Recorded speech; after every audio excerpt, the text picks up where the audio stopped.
This dam that is causing this menace in Nigeria is a Cameroonian dam that is called Legdo. It was built in 1977. Okay, and there is an agreement they had with Nigeria when they were building this dam that Nigeria is also going to build a counterpart dam that is called Dasin Hausa Dam. Okay, this dam were supposed to be 2.5 size of this Lado dam that Cameroon has yes, built already. Yes, that Cameroon has built. Now, this dam that was supposed to be built by Nigerian government, we are supposed to be the one cushioning effect dam of the one that Cameroon has. And now this Cameroonian dam provides irrigation to at least over close to 15,000 irrigation farm. Okay, and these own dam also supposed to provide irrigation to states like Adamawa, Benue, and all around that region. Yes, and also provide about 300 megawatts of electricity, to that environment. But you see, Nigerian government, being a government that does not care about the life of the citizens, refused to complete this dam, started and abandoned it. And to this effect, our people are being flooded. When Cameroon, and in 2013, Nigeria entered into another agreement with Cameroon that at least before you open this dam, because when there is an overflow, it was opened in 2012, I think, the first flood. Yes, in 2013 they had an agreement.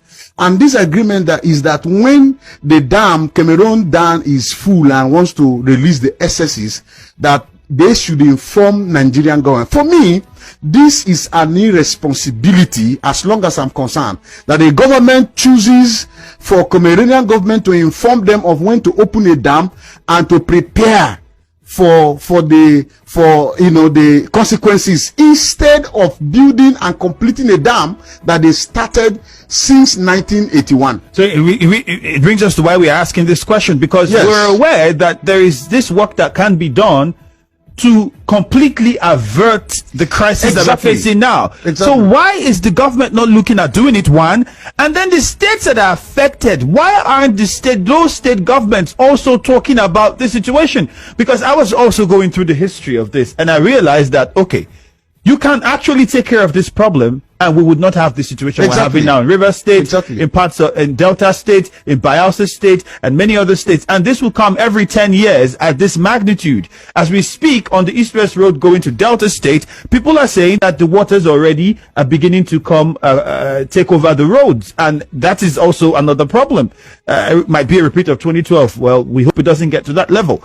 Why aren't these state governments affected also pushing to ensure that that contract is revisited and the federal government does what is needed? That's why I said that it is a sheer irresponsibility on the part of those that govern Nigeria, because you can see that it is an aberration that in Nigeria, we prefer doing things that has to do with other citizens, completely outside Nigeria, than taking care of the people that we sworn to the Constitution to protect.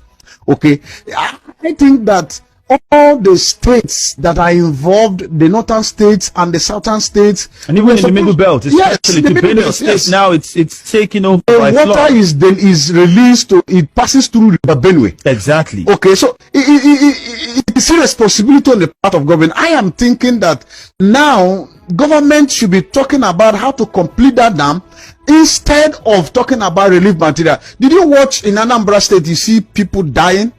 Did you watch and see in Benue people died? As I speak to you, the entire Edema has been cut off. I can't go to my village. Okay, even the East-West Road is an understatement to say it's about to.